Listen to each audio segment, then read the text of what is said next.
Hello and welcome to the latest Blood Red podcast. My name is Keifer MacDonald and today I'm joined by Paul Gorst and Theo Squires. Gorsty, how are you keeping during the off-season? Good. Not much going on at the moment, is there? We was kind of trying to talk through a little bit of an itinerary, what we're going to discuss. Yeah, it's all a bit quiet at the moment, isn't it? Maybe a good thing, maybe a bad, well, certainly a bad thing for us in terms of having not much to write about. But yeah, I think from Liverpool's perspective, they're kind of keeping a bit of a low profile at the moment, aren't they? While the rest of the, or certainly a portion of the Premier League scrounges around with PSR related issues. So we're going to get into those. But yeah, all quiet front of house at the moment with Liverpool. And you enjoying the Euros? Nice to switch off from, or say switch off, but to take your attention away from Liverpool with a bit of international football. Yeah, it's. I was saying yesterday, it's a bit of an antidote to Premier League football where you're just watching the football. You don't have to worry about PSR issues, point deductions, who are the owners. And even VAR semi-working, isn't it? So. And VAR as well, yeah. There's been no controversy over that, or very little of it. So it's been quite refreshing, really. But I'm sure when the Premier League returns, we'll be back into the nuts and bolts of all the usual issues which dominate the agenda. And Theo, you chime in the same tune as Gorsty? Yeah, well, I'm doing better than you in your sunburn. But yeah, it's always nice during the summer when you can just watch a game and that you've got no responsibility to it. When we're privileged to do the job that we do, but it is different, isn't it, being a football supporter when it's your job as well. So it's nice to switch off and go back to basics. I've just been turning the telly on of 2, 5 and 8 and whatever game is on. I haven't really paid too much attention to it, but then you're watching it and it's different, isn't it? You know, just getting to enjoy it without having to think, you know, if Forest take a point off City here, or you know, maybe Arsenal no slip repercussions. Up there. Yeah, it's been different, yeah, but enjoyable. But there's been a few Liverpool stars in Euro action and Copa America action. We'll get onto that shortly. But just to start off today's episode, firstly, we are live on YouTube, so do get your comments in. And, you know, Gorsty and Theo will be sure to answer all your questions. We'd also like to start by saying thanks to our sponsors, NordVPN, who are sponsoring today's podcast. To get the best discount off your NordVPN plan, go to nordvpn.com/bloodred. Our link will give you an extra 4 months on a 2-year plan, and there's no risk with Nord's 30-day money-back guarantee. The link for that is in the podcast and YouTube description. God, that really is a mouthful. Shouldn't you have it word by word for now? Like they've been sponsoring us long enough. Well, I'll normally let Beth do analysing Anfield. So get on board with Nord. That's what Jeremy likes to say. The slogan. But yeah, to start off, as I said, Gorsty, a few Reds have been in international action. We'll start off with Darwin Nunez, who scored for Uruguay in the early hours of this morning, actually, as they beat Bolivia 5-0 in the Copa America. His second goal of the tournament, his 7th consecutive game which he scored for Uruguay in a run dating back to September. I mean, it's very rare that we go kind of a podcast episode without talking about Darwin Nunez, but this is in really positive fashion, isn't it? I mean, he seems to be really enjoying himself over there. I said on Monday's pod that we're always going to be talking about Darwin Nunez because everything he does is just news, isn't it? You know, there's that much interest in him. Uruguay are absolutely flying, aren't they? You know, scored 8 in the last 2 games, 6 points in Group C, I think. Beat Bolivia handily last night, 5-0, or this morning after the 3-1 win against Panama. And Nunez amongst the goals. He's got, 7 in his last 10 now? Other way around. 10 in his last 10 7. 10 in his last 7, sorry, yeah. I mean, either of those are good returns, aren't they? 10 in his last 7. 13 now in 25 games for Uruguay. He's really flourished, hasn't he, under Marcelo Bielsa's guidance. And I think earlier this year they were talking about, or maybe even last year, they were talking about how Bielsa spoke to him over Zoom and there was loads of details, tactical nuances about making certain runs at certain times and a real sort of deep dive into playing the centre-forward role. And you'd expect that of a coach of Marcelo Bielsa's sort of obsessive, attention to detail, and it's certainly proven to be valuable for Darwin Nunez. And, I wrote something yesterday on Nunez along the lines of Arne Slot will want as many of his big guns with him in tow for pre-season for as long as possible. Looks like he'll get to Bosley and Robertson with him for most of that, given their access to the Euros and Mohamed Salah, who we'll come on to. But I think it's a bit of a different story with Nunez. You'll want him with Uruguay for as long as possible, scoring, feeling good, growing in confidence, and really returning to Liverpool with a spring in his step, and that could be vital for the season. So I think, for once, kind of international fortune sort of supersedes what you'd want to see at club level. So he's absolutely flying, isn't he? And good luck to him. Absolutely, and Theo, he's a player who obviously everyone was well documented how big of a season he needed last year. And I think, to be fair, for 3/4 of that, you can say that he did deliver, and it was only, after the collective drop off in March. But it seems to be this match made in heaven. Him and Bielsa, as Gorst says. I mean, two fellas who thrive on chaos, as we saw from Bielsa's time in the Premier League. But as Gorst says, the longer he is out there, even if he's not at Liverpool, it's surely going to do him well in his preparation for next season, isn't it? Because it is a big third season for Nunez at Liverpool, isn't it? I'd like to think so. Like, if we'd said at the start of last season, Nunez gets you 18 goals and however many assists it was, we'd have all thought that's a really good season for him. That's the step he needs to take.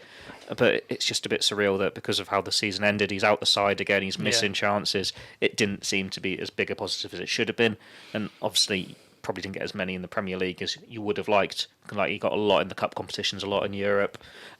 He misses a lot of big chances. We know that, and so does Erling Haaland. I think Haaland's the only one in the Premier League who misses more.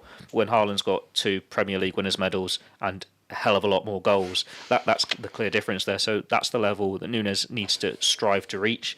I'm not going to say he's ever going to be able to replicate those standards, but we're seeing more of a complete package when he's away with Uruguay. There's an interview he did a couple of months ago where he was referencing the criticism, the abuse he gets from Premier League fans, and it's clear he wasn't quite happy at the time. Like, we saw him strop off against Tottenham. We know he deleted all those social posts, and he says he's just so much happier when he's with Uruguay. You certainly see that on the pitch. Like, the goals he scored, he got a hat-trick against Mexico in a warm-up game, and they were all tap-ins, but we've seen him miss so many tap-ins for Liverpool. And then a left-footed volley in the first game against Panama. How many times have we seen him miss-kick that, or fly over the crossbar, air-kick it? And then the one he's got last night is another really well-taken goal. I think it was powered near post, wasn't it? So it's really good run as well, wasn't it? Really good run. He's not getting caught offside. So he seems to be more of that complete package, and he's playing with confidence. And I think he can do Liverpool a favour here as well, because they're in Group C. Brazil and Colombia are in Group D. So you'd imagine that's first and second, whichever order it is. So if he goes and keeps scoring the goals, he's sending one of those, Alisson or Diaz, back to Liverpool a little bit early as well. Yeah, just keep getting the goals. We know Arne Slot's got a good track record working with strikers as well. Bielsa's impact is having that nice positive effect. Hopefully he kicks on again. He breaks that 20-goal barrier for Liverpool next season, and he can really silence those critics. That was the disappointing thing for me, that he didn't break the 20-goal barrier, because he got his 18th goal in that win against Sheffield United. Start of April, early April, yeah, and there was still best part of 2 months there to go and get another couple and break the 20-goal barrier. And it's not really a thing whether he scored 20 or 18 mightn't have made any difference to Liverpool's season, but it's more of a psychological thing for strikers. They're often judged on, is he a 20-goal a season striker? And I think that just would have been quite important for him to do it. So it was a shame he couldn't. But I was looking at some quotes he gave yesterday.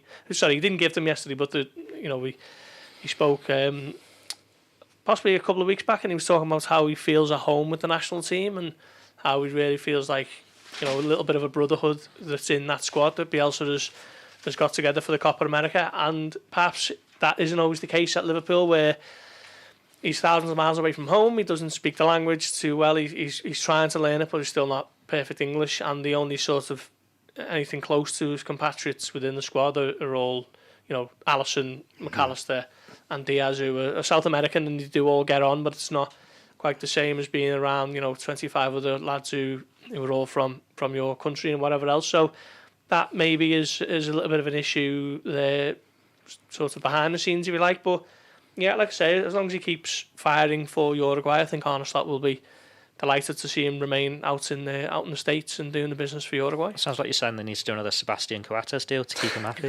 Yeah, get one or two more in and create a real... Need Bielsa's translator to follow him around. A real Uruguay sort of contingent. But Gorst, Theo touched on then what Nunez has said about kind of interviews and stuff. There was a really interesting one he did after the Panama game earlier this week, where he basically alluded to his mentality and stuff, and said, I think it was along the lines of, if you miss 9 chances, you got to take the 10 for, or whatever kind of thing. And it is big pressure on him this summer. Obviously, he's Uruguay's main man. There's no Edison Cavani in the squad. Obviously, Luis Suarez is in the squad, but he's obviously in a more kind of bit part role now, given his age. Now, isn't he? Yeah, still knocking around. But obviously, Uruguay are the record winners. I think 15 times, tied with Brazil, I think it is.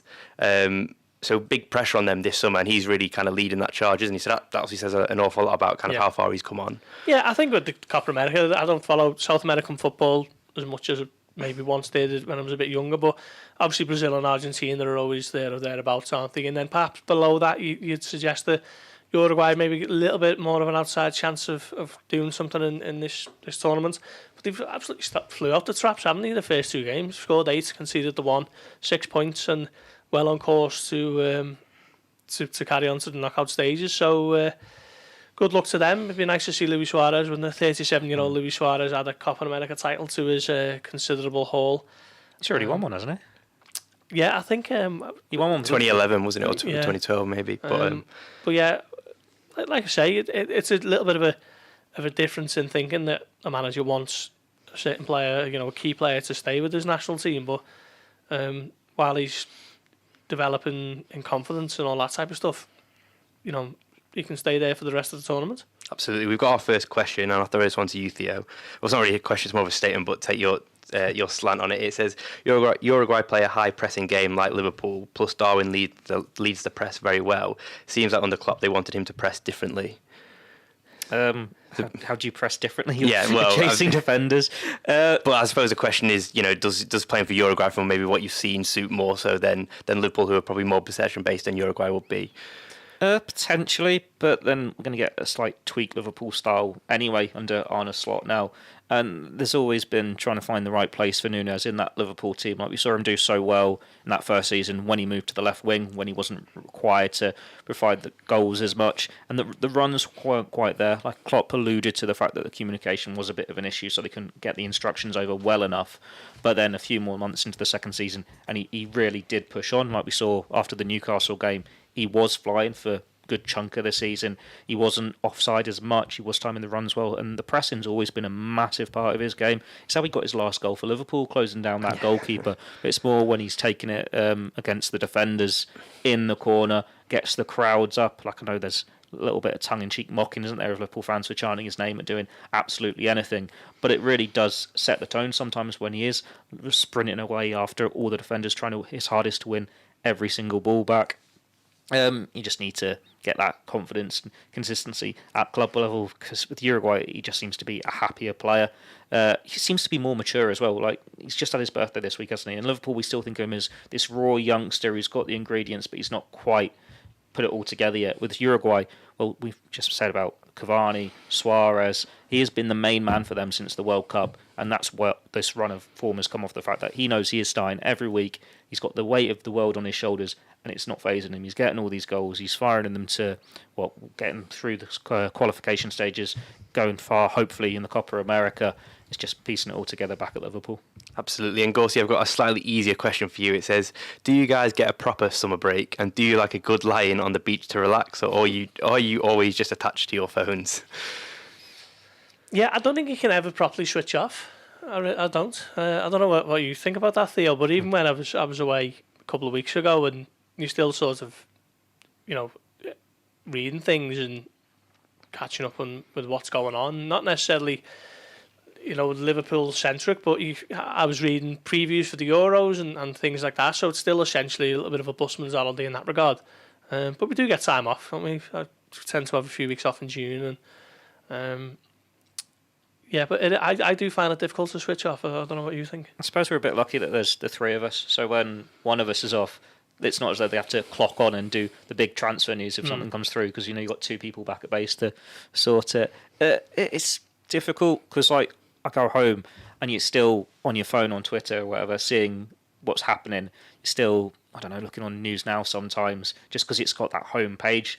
You can't fully switch off, so you're thinking of what you're going to write the next day. But when you do get a holiday, you can just switch off. I've got one coming up next week, and I do not intend to be glued to it until Pari and having a few pints watching the Euros. But yeah, it's different in the summer compared to in season, because then you can just relax a bit, and it helps when Liverpool have been a bit quiet for the last few weeks. Absolutely, and someone else who probably hasn't been able to switch off is Cody Gakpo. He's in action at Euro 2024 with Holland. Of course, I know you've written about him in one of your pieces this week. I mean, 2 goals in 3 games for Holland and 5 goals in major tournaments now, if you include the 2022 World Cup. All of those playing on the left-hand side of a front three.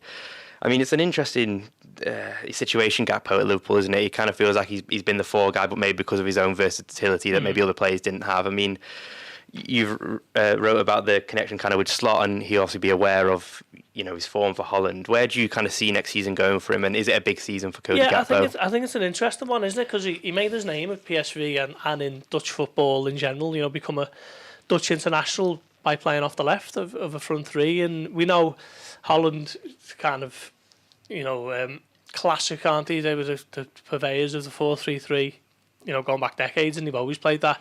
So Gakpo has played in that position. Klopp tried to remould him into a little bit of a Roberto Firmino Mark II type of player, and we've seen him play as more of an advanced midfielder at times as well. I think Klopp has almost apologised for doing that tactical switch that never really seemed to work out. He started against Chelsea, didn't he? He started last season in that position, and has tended to play more of a central forward role at Liverpool. But it's always Brentford he did centre mid, just because Brentford are massive and good at set pieces. Possibly, yeah. He come off the bench today against Brentford in the 4-1 win. I think he scored as well. But yeah, I do think he looks a lot more at home off the left. He's having a great Euros. He's looks sharp, inventive, powerful runner. And like I say, Slot will obviously know what he's all about, given that he's a Dutch international, and obviously Arne Slot's one of the high-profile Dutch coaches. So maybe a positional rethink in the summer for Gakpo. It'll be interesting to see what happens in the friendlies and see where Gakpo starts and what the plan is for him. But I just think there might be something in there that we'll see Gakpo off the left a little bit more going forward. I think he said a couple of weeks ago to the Telegraph in Holland that if you asked him, he would see himself as a left winger, but he's obviously happy to play other roles as well. But I think deep down that will be where he wants to play, and maybe Slot will see a role for him there, which then means that we might see more of Nunez centrally and certainly Jota. Absolutely. I mean, Theo, it's kind of an interesting season, wasn't it, for Gakpo? As Gorsey said, he kind of played here, there and everywhere and was obviously maybe a bit of a fall guy in that sense, but still 8 goals, 5 assists in the Premier League, obviously more in the Cup. Even towards the end of the season, he did kind of force his way back into the team and had a few good performances. I mean, does his left wing berth kind of depend on what happens with Luis Diaz, or do you think he's kind of good enough to earn that on his own right, kind of thing? We'll see, won't we? It's going to be interesting for Liverpool in the summer in terms of Salah is the only forward that Slot's going to be able to really work with throughout the entire summer. Like Portugal, you'd imagine they're going to reach the quarterfinals. You can say the same for Netherlands, and we just touched on Copa America. At least one of those Liverpool players is reaching the semi-final. So realistically, you're not getting them back until the eve of the US tour at the end of July at the earliest. So they're going to have to play catch-up to then get in tune with the new manager. So then it is just who's back first, who can make that shirt their own. Like Liverpool have always prided themselves on having these versatile options. So I don't think it's a case of saying, Gakpo, you are now just a left winger, or you are just a striker. It's always helped that he can play both. But the form he's in, there is that temptation to put him on the left. But then we forget Luis Diaz was probably Liverpool's most informed forward for the latter stages of last season. Yes, he doesn't offer the goals and the assists the same way, but he's a different sort of player in terms of that explosive pace. Granted, we just assume at this point that Barcelona will come calling and there's going to have to be a difficult decision to make. But if they can't put that money together, or Diaz decides he wants to stay, then you've just got this really good variety of options there. Jota can also play there, Nunez can also play there. So it's about which of them's in form and who's actually right for the opponent you're about to face. Gakpo started last season as first choice, and he was playing well before Nunez's Newcastle cameo sort of changed that pecking order. He got the injury against Tottenham, which took him out the side a little bit, and took a while to get back up to speed after that. But then when he did get in the team, he made the position his own, and there was some really nice link-up with Diaz. We saw Diaz moving central quite a lot, so Gakpo could go to the left, cut inside. So it isn't a case of this is your position, stick to it. Liverpool have always been very fluid, but you'd imagine if he's in this form, he's looking so good on the left. If you're the head coach coming in, it's something you definitely want to explore. Absolutely, and Theo's just touched on there, Mohamed Salah's probably going to be the only forward that Arne Slot's going to have for the whole of pre-season. Because you just had a bit of an update this morning in terms of Salah, the Olympics, obviously end of July, start of August. Just want to explain maybe kind of how the land lies on that and why Liverpool aren't obliged to release Salah. Yeah, well, it's not a FIFA mandated tournament, is it, the Olympic Games? So it's Liverpool under no obligation to release Mo Salah for the Olympics. Their head coach, who isn't the head coach of the men's normal football team. Under 23s. Yeah, it's a different coach for the Olympics. A Brazilian fellow, Rogerio Macali, I think his name is. He said a few weeks back that he'd like to have Salah as one of his 3 over 23 players in the squad. But like I say, Liverpool under no obligation to release Salah, and all things at the moment are pointing towards him remaining with Liverpool for pre-season. There's been no dialogue between the Egyptian FA or Liverpool as of yet, and one or two over in Egypt telling me this week that they're becoming increasingly resigned to not having him in the squad. 90% sure was the phrase that was put to me this week. So great news for Liverpool, because they get Salah for a full pre-season schedule. He'll get a good break away from international football and away from any football really, and he could probably do with it, couldn't he? So yeah, that'll be huge for Arne Slot, having a player of that calibre to work with from the beginning of pre-season. Also big for the club from a commercial point of view as well when they go to the United States. So really good news for Liverpool, and as things stand, Mo Salah won't be going to the Olympics with Egypt. And absolutely, in terms of pre-season then, obviously you mentioned it there, it is the 28th of June. It feels like it is slowly kind of crept up on us. Arne Slot gave his first kind of in-house media interview last week. In terms of then a brief timeline, I know you'll probably go into more depth next week, but just in terms of a timeline for pre-season, what have we kind of got to look forward to? Obviously, we've got the tour at the end of July. Yeah. And, when are the players coming back? Have we got a date for Arne Slot's first press conference? Yeah, not in terms of first press conference, no, but it's interesting because it doesn't look like Liverpool are going to be going on a European tour in terms of the way they did under Klopp the last few years. I think they went to Austria, didn't they, and Evian in France, and played a few games in Geneva, was it? But it doesn't look like Liverpool are going to be doing that this summer, so at the moment it is just looking like it's going to be doing the hard yards at the AXA training centre until they fly out to the US in late July. So that at the moment is the schedule. We know that they're going to be playing Real Betis, and then Manchester United and Arsenal, and then a home friendly with Sevilla on the 11th of August. So just the 4 friendlies at the moment. Some possible talk of behind closed doors friendlies at the training ground, when pre-season gets underway. But yeah, it doesn't look as though they are going on a European tour. And Theo, pre-season, as it always comes with it, you do get like emerging talents who come through, and also those who return from loans. Obviously, we're going to go through a few in a second, maybe those who there might be some interesting decisions to make, your likes of your Bobby Clark, your Jadon Danns, your Ben Dokes. But just, kind of to cast the net high and wide, who are you looking forward to seeing in pre-season, or to get a full pre-season under? Well, in terms of the youngsters? Well, just anyone in the squad. Is there a player you think maybe a returning loanee, or just someone, a youngster, might be a first-team player? Or I'm interested to see what Tyler Morton and Fabio Carvalho do. We know they did really well at Hull City last year, and then they're sort of that middle ground, are they, where you can't have them in your 21s, you can't have them as that extra man in the squad not playing. They need football, and it's whether they can come back and stake the claim and be part of that first team squad. Tyler Morton, he's done really well in a double pivot midfield, so if that's something that Slot wants to take on for Liverpool, he could become an option. And with Carvalho, it's just finding what his role could be in the Liverpool team. We've seen him on the left, we've seen him in midfield, we've seen him as a false 9, and it never felt quite right to him. He's a number 10, and if there is this change of formation, that is potentially a way in for him. He has done really well at Hull City, and he's hungry to prove why Liverpool wanted him in the first place. So it's those players with that point to prove. I'm also interested to see what like an Owen Beck can come do if he's back from injury, because he did a really well when he was with Dundee on loan. Team of the season, wasn't he? Team of the season, and there is a potential quiet opening coming in the Liverpool team at left back. In terms of, we know Robertson's had a few injuries this year. His contract's up in a couple of years. He's pushing the wrong side of 30 now. Simicast's future's uncertain. There is that backup role there to have that sort of Conor Bradley impact for him. But it's these players, because with so many at the Euros, so many at the Copa America, that's a big chunk of your team you're not seeing until end of July. Absolutely, and talk of Tyler Morton this week, Gorsty, interest from Leipzig, yeah. RB Leipzig in Germany. Just your obviously what you know on that so far, thoughts, and maybe what you would be looking to do with Tyler Morton this summer. Yeah, I think Liverpool are quite relaxed over the situation. RB Leipzig have basically made it known that they're interested, haven't they? Liverpool, some talk that 20 million might be the figure for him, but I think at the moment it seems though everyone's got a clean slate, and Arne Slot wants to get a good look at the players at his disposal before any decision is really made. We know he's come off the back of a really good loan at Blackburn and then a good one at Hull.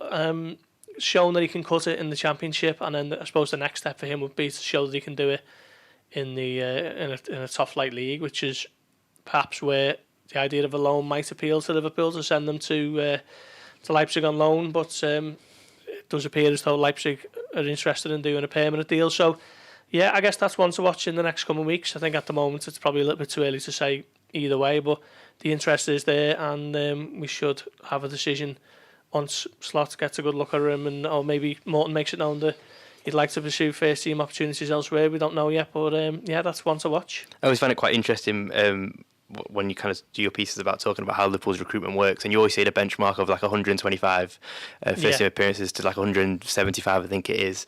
And I think when you're at this week, the age is obviously like 22 to 25. I mean, Morton near enough pretty much fits into that, really. I mean, you think 2 full seasons in the Championship, plus 9 or 10 appearances with Liverpool the season before, he's probably knocking on 100. And then in terms of age, 21, 22. Yeah. So you think if he wasn't at Liverpool, maybe he'd done what he'd done in the Championship, you know, for 2 seasons, maybe he'd be someone that Liverpool could be. He fits the profile, doesn't he? He fits the mould of. To an extent, yeah. I think Liverpool, they don't tend to make a habit of dipping into the Championship, do they? We know that they did it for Fabio Carvalho, but I think by the time that they were looking at him in sort of late January of that season, he's going to be a Prem player. It was clear that Fulham were going to come up, weren't they? They scored 110 goals or something stupid, didn't they? And absolutely romped to the title.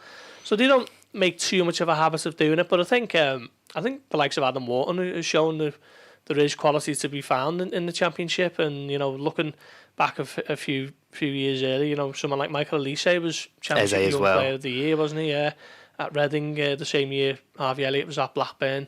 So there are players to be found there. I just wonder whether that might be too much of a step up for the majority of players to go from playing in the Championship to coming into a team with aspirations like Liverpool. But they will certainly be keeping an eye on the runners and riders and the sort of higher end of the Championship. And Tyler Morton, yeah, if he wasn't a Liverpool player, perhaps you'd think that maybe Liverpool would look twice at him, you know, in England under 21 international. But it's a congested area in Liverpool's midfield now, isn't it? And there's talk of, do they still need a high quality number 6, which I'd probably say that they do. So it's going to be difficult to really break into that setup for the coming season. But I think Morton will fancy a crack at it at least. There tends to be a middle ground, doesn't there, for these players? Like Wharton was Morton's centre mid partner, I think, Morton at Blackburn. Yeah, that's a nice commentator's nightmare, isn't it? So, like, obviously they have that middle ground. Like, you could have looked at Adam Wharton and gone, he's a really good player, signed him. But if you're a Liverpool and you take him in January, you're not going to give him the games that he's had at Palace. Yeah. And you need 6 months a year. I suppose there's such a low risk with the Crystal Palace. Yeah, he's got time to bed in a way, hasn't he? And also as well, sorry to interrupt here, but clubs higher up the Premier League can afford to see how they get on at a club like Palace before making the.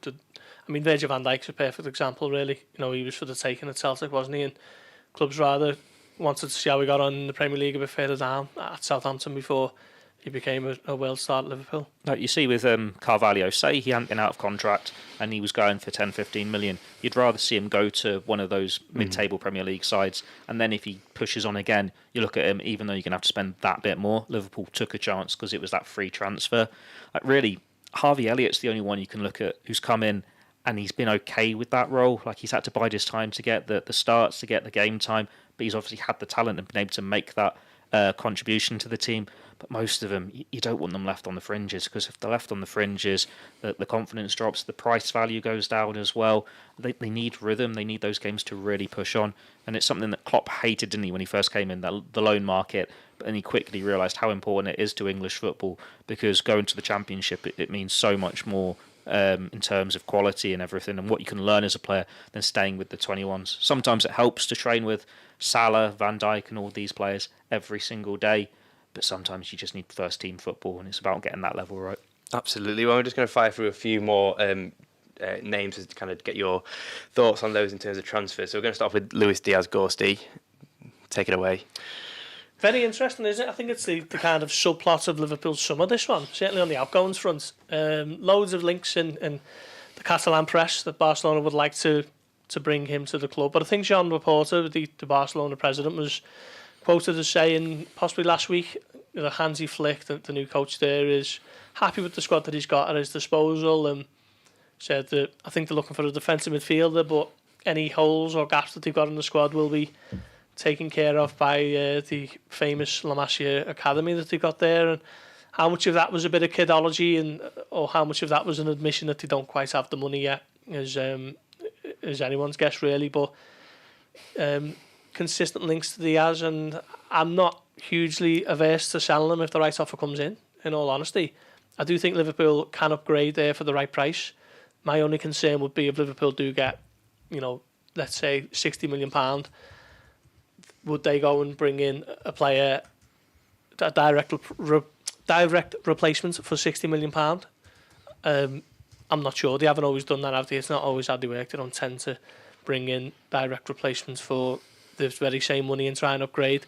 They have a very different way of thinking about things. But yeah, I'm not totally averse to selling Luis Diaz. I'd be happy if he stayed, but if the magic number was reached by Barcelona somehow, then I'd certainly consider it.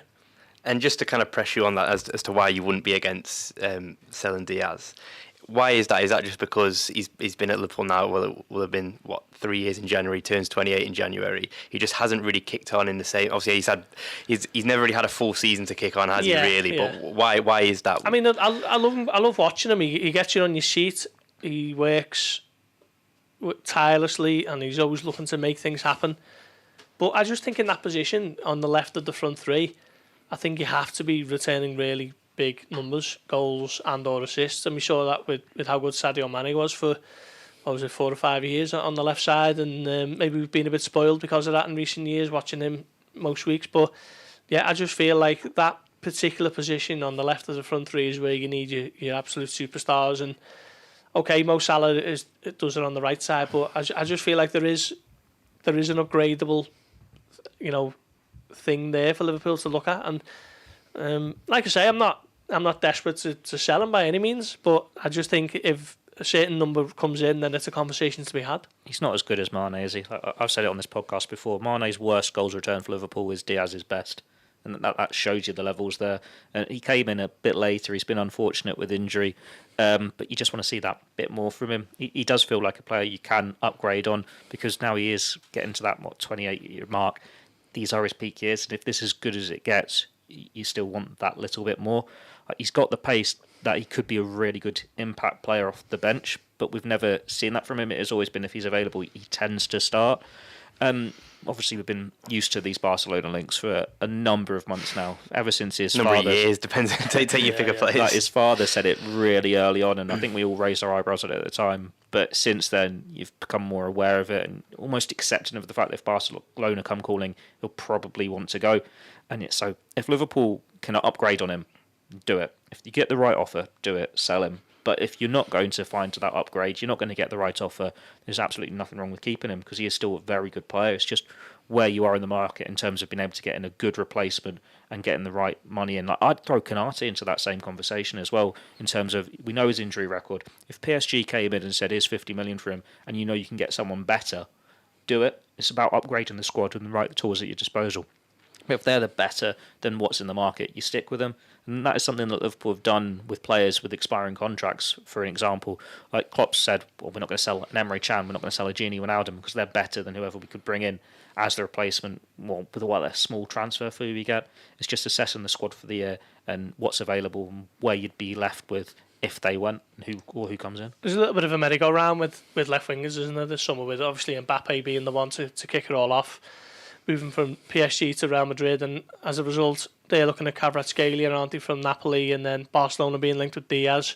All these sorts of high-profile left-sided forwards, bit of a rotation, and like I say, if Liverpool do get the fee through the fax machine or however it is it's sent these days, it's certainly one to consider, yeah. And then it could just be a case of Gakpo's then the left winger, Jota and Nunez your alternatives, and they bring in an understudy to Salah, so they actually have another option who can play on the right, but he's versatile. But I disagree with that. I think if Liverpool sell Diaz, I don't think they can be thinking about understudies or a player who's going to be good and going to be at his level in 2 years. They've lost 15 goals there, haven't they? So they would need a like-for-like replacement who's potential to be world class, not necessarily a player who's going to be 22 and you think, well, look at this lad, look how good he's going to be in 3 years.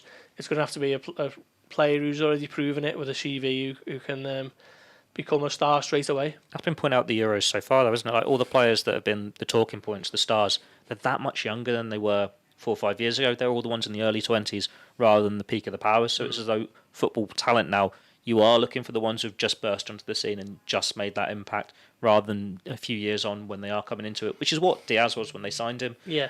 Salah, Firmino and Mane to an extent. But now, like with Gakpo, Nunez, it is a younger profile clubs tend to be looking for.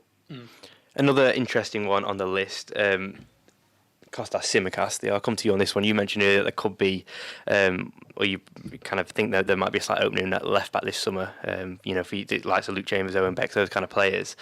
I mean, Tsimikas had a really weird season, didn't he? Obviously, got the injury against Arsenal round about Christmas, and then I think he only played 2 or 3 times after that off the bench. I thought he was a player that would have gone last summer. Was it after the Aston Villa game, the final home game, wasn't it? He was in tears. Yeah. And I think everyone thought that the writing was on the wall. But he's obviously stayed around, and it probably feels like a matter of time before he leaves Liverpool. I mean, again, is he one of those, if an offer comes in, you'd be kind of happy to shake hands and part ways? I think so. If he's wanted to go on for starting football as well, you move him on. If you're playing a squad game here, and it helps to have versatile players who can play more than one position, and he only can play left back. So you'd rather have a Joe Gomez in your squad who can fill in that role, even though it's not his natural position, than having that space with Tsimikas. Like homegrown rules can come into it as well because he takes up an overseas space, and he is a player that he needs a lot of games to get rhythm, to get up to his best, and he's never going to get that at Liverpool because he's not first choice. The only time he's had first choice runs in the side are when someone else is injured. And it could be a change in the guard coming in terms of Robertson has started to pick up injuries. He's that little bit older. But I'm not looking at Kostas Tsimikas thinking, now is your time to make that place your own. He just isn't quite there. He's very good offensively. He knows how to cross the ball. He gets a lot of assists. But he's a bit fragile defensively. He's very hot and cold. He's been a very good squad player for Liverpool when he has come in and he knows he's going to play. But then he's also had some absolute stinkers as well. So if he's happy to be an understudy, keep him. It's fine. You don't need to necessarily prioritise replacing that player at this time. But if the offer's there, it's something that would be quite easy to move on. Just got a few comments here. We've got one from Paul Watson that says, I like Diaz, but if we could get 60 million for him and then test Newcastle with an 80 million pound bid for a versatile Gordon, realistically rising to 100 million, that would be a huge win for me. I'm not sure on that one. I think I'd rather have Diaz than Anthony Gordon. I get that he's younger and stuff, but do you think there's an element there that you're paying a huge amount of English tax on Gordon's fee? Yeah, 100%, yeah. Gordon's what? Pace and goals, but he's... To be fair, his end product last year, I think it was 10 goals, 11 assists. Yeah, it surprised me how much he's kicked on at Newcastle, but I'm still not totally sold on him in terms of him being, a Liverpool star. Put it this way, if someone had said Anthony Gordon over Diaz a year ago, you'd have laughed in their face. He's had a very good season. I think I heard a few people say that in the office. I won't name any names, but I think a few people did say that. We've got another one here that says, completely agree on selling Diaz and Konate if the right offers came in, providing you could bring in upgrades. Gorsey, when Theo said about selling Konate, did I see a raised eyebrow from you? Yeah, no, I hadn't thought of it, but it's not the worst shout. Yeah. It isn't. I mean, I'd like to keep the Konate. I think he's still got potential of being one of the best young centre-backs, around when he puts it all together. But he had a poor end to the season, and he was never quite the same after he hobbled off in Prague. I still get nightmares about the derby. He was awful. Yeah, he was really poor that night. He ended up getting subbed off, didn't he, for Kwanzaa, which doesn't really happen to centre-backs midway through a game unless they get injured. But yeah, he was never quite the same after that injury in Prague, and probably didn't even need to be on the pitch, did he? I think Liverpool were 4-0 up. It was just after half time as well, wasn't it? Yeah. But yeah, I wouldn't like to sell Konate, but I don't think it's I think the jury's still out on him, which sounds a bit weird, doesn't it? It feels like. So if PSG came and said, here's 50-60 million, so you're comfortably making close to double your money, and you're getting Lenny Yoro in, and then you can give him more game time, I'd still say you need a fifth centre-back there, but it's just finding the right places in your squad. At the moment, Liverpool start the season with Van Dijk and Kwanzaa as their first choice partnership for me, and it's where the Konate can get back in, as we've seen the centre-backs do before with Gomez, Lovren, Matip, and they always seem to get that run of form after a spell. But Konate just seems to be injured and take a while to get back, and then he gets injured again, so he can't keep the place. He's just not quite got there yet. Maybe a new manager, new physical medical team in there, he can put the injury woes behind him. But when you've got a player who has got such issues, if a good money offer's there, you sell him. You could throw Jota in there as well because he's missed so much football. Sell on the line. Yeah. no one left.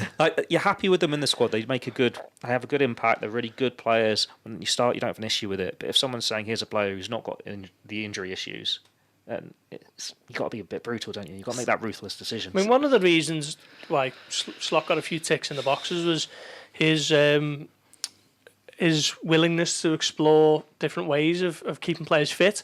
For all the plaudits that we landed at Jurgen Klopp's door, that was an issue that really did impact Liverpool, didn't it, at times, the amount of injuries that they got. And you could say a lot of it was just misfortune and, you know, players who were predisposed to injuries more so than others. But you know, look at the amount of injuries they had around February time. It was 13 first-team players at one point.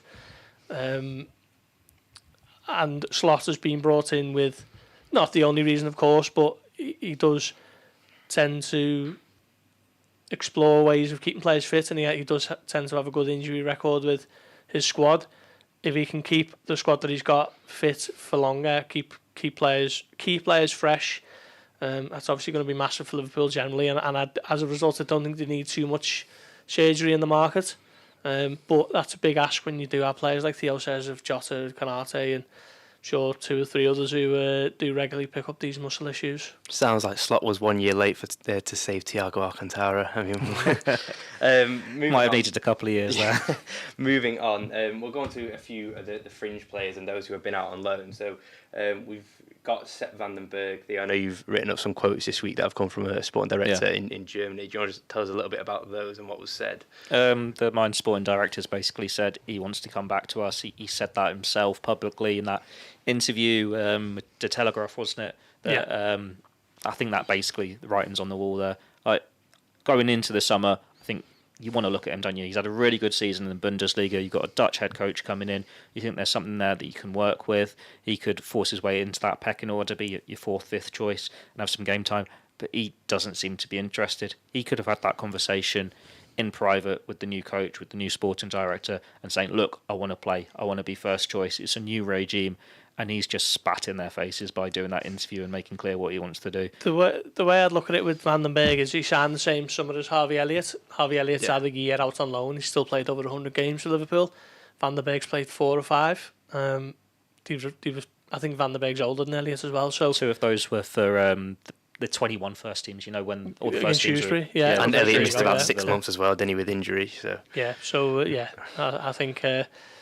he accused Liverpool of pricing them out, didn't he, essentially? And, it's Liverpool's prerogative what they value their players at. And there's been loads of talk of that more generally of late. But, we'll see. I don't think he's going to be getting much of a look in at Liverpool, to be honest. Look at it this way. Have you ever heard Nat Phillips have a moan that Liverpool priced him out of a transfer when he's been left on not even on the bench for 6 months before he gets a loan move? There's just a right way to handle it and a wrong way to handle it. And there's probably a middle ground as well, because Nat Phillips should not still be a Liverpool player. He should have left 2-3 years ago and been a first choice elsewhere. But Van den Berg, it's just not the right way to go about trying to force a move that early in the summer when, let's be honest, you're going to leave. Like, Liverpool have loaned you out last year, year before. You're going to leave, whether it's on loan or a permanent move. You didn't need to go and have your dirty laundry out in public like that. Absolutely, and that you just mentioned it there, Gorsty, about players and fees, especially those of younger players in the Premier League. That's obviously become a topic in kind of recent days with deals Everton, Aston Villa, and Chelsea kind of all conducting. We know that the Premier League accounting year ends on Sunday, so there's a lot of clubs looking to make up maybe extra cash and kind of get their finances in order. I mean, it's been crazy, hasn't it? Some of the deals. I mean, I know you again wrote about it midweek, didn't you? In terms of like. How Liverpool have kind of conducted their business and how I think one of them was Amari Kellyman. Is it 20 million going to Chelsea from Aston Villa, and he's valued at, was it Transfermarkt had him valued at £1 million?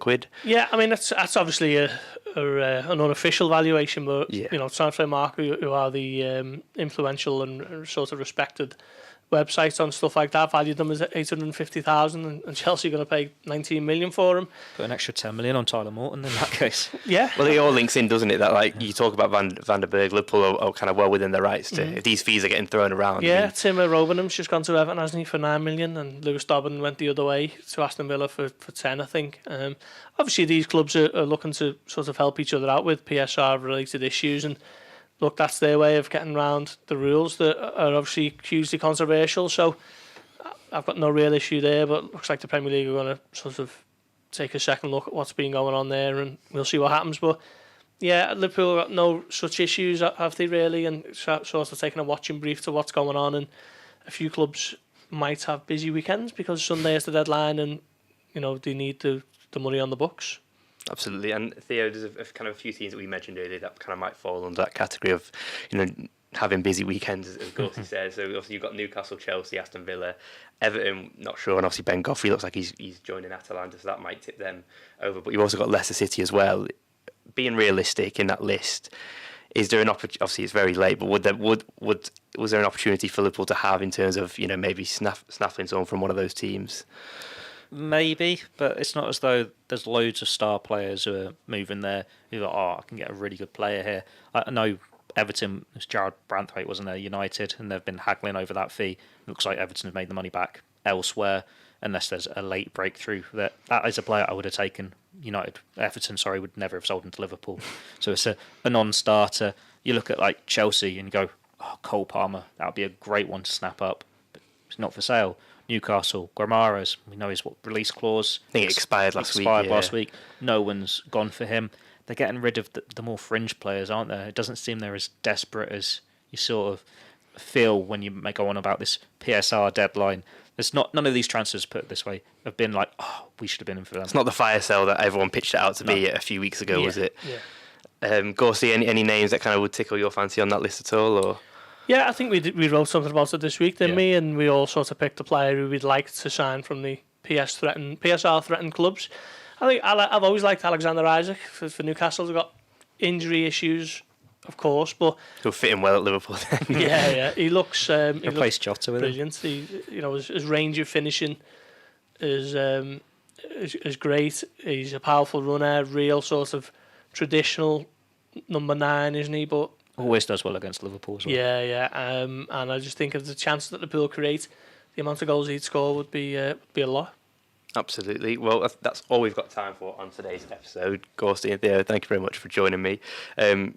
These guys will be back on Monday, I believe, with Joe, your usual host, to talk all things Liverpool as they gear closer to pre-season. Thank you very much for watching.